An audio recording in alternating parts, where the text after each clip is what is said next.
KFOX 14 Morning News anchor Jessica Gonzalez introduces us to an El Pasoan and dual language expert advocating for the use of Spanglish, not just in the classroom, but in society. It's tonight's special report. There was a time in which school systems in the U.S. used to punish students for speaking anything other than English. That was the case until 1968, when the Bilingual Education Act was passed. It was the first time the federal government recognized the needs of those with limited English-speaking abilities. In cities like El Paso, students who had trouble speaking English may have used a mixture of English and Spanish to engage in conversation, and may have used words like troca or planching. Do you know what you just did? You moved planchando and you moved ironing and you combined them to say planching. A language we now know as Spanglish. These videos have stirred up somewhat of a language revolution. Dual language is reparation. A debate of whether speaking in Spanglish is right or wrong. Dr. Jose Medina has more than 2 million likes on TikTok. His videos send a clear message that Spanglish needs to not just be accepted, but also embraced. Growing up in El Paso and Juarez, he remembers what it was like to speak broken English. In schools, I can talk from experience, I was called a wetback and a beaner. I was ridiculed because I was only able to language in Spanish when I first started school. We weren't enough with our Spanish, but we were also not enough in our English. Medina is a former educator and principal who learned to pinpoint the needs of bilingual students like himself. He's now a dual language expert who does research for applied linguistics in Washington, D.C., and is using statistical data to show the world that it's acceptable to speak in Spanglish. I think it's the reason why I'm such an advocate, because I don't have to empathize with emergent bilingual and multilingual students. I was that child. Mixing Spanish and English has been somewhat stigmatized. Some still don't believe it's proper. I think it's funny.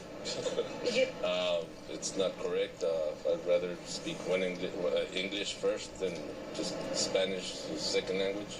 Some El Pasoans believe keeping languages separated also shows respect for countries of origin. It's just my opinion. I feel like, if you're from the same nationality and you guys came from the same background, I think it's even more beautiful to speak your own language, But I think it's kind of like slang. It's useful, and but we also want to preserve some of the original language. But Medina says research is now showing that the use of Spanglish in the dual language and bilingual class setting is helping students thrive. What we now know is that when a child uses Spanglish, alternates between languages, or also combines words like troca, that it doesn't mean that they don't know. It means that they know so much because they're literally combining a piece of English, a piece of Spanish to language. And that means that they have higher levels of cognitive thinking. And now he's working with not just El Paso school districts, but educators all over the world, teaching them how to implement the new way of languaging. Dr. Medina has been such a blessing to our district because he has brought forth much of the latest research in dual language instruction. Jacqueline Ohana is a dual language teacher in the El Paso Independent School District. She says allowing students to, without judgment, use Spanglish is something that wasn't easy to implement at first. I think at the beginning of our dual language program, there was a big pushback, even to have their students learning in Spanish. Zapato, zapato.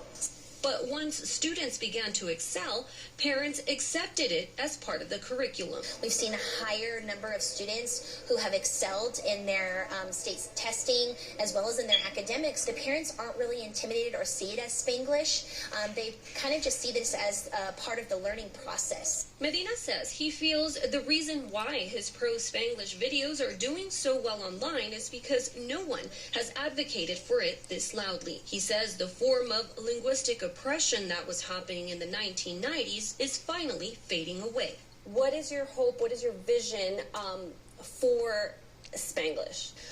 My hope is that we continue to disrupt systems that have been English-centric focused in U.S. classrooms, and that we truly see students for all that they bring into the space, and rather than seeing kids as having gaps, language gaps that we need to fill, that we understand that they bring gifts that we need to leverage. And there's less judgment and punishment.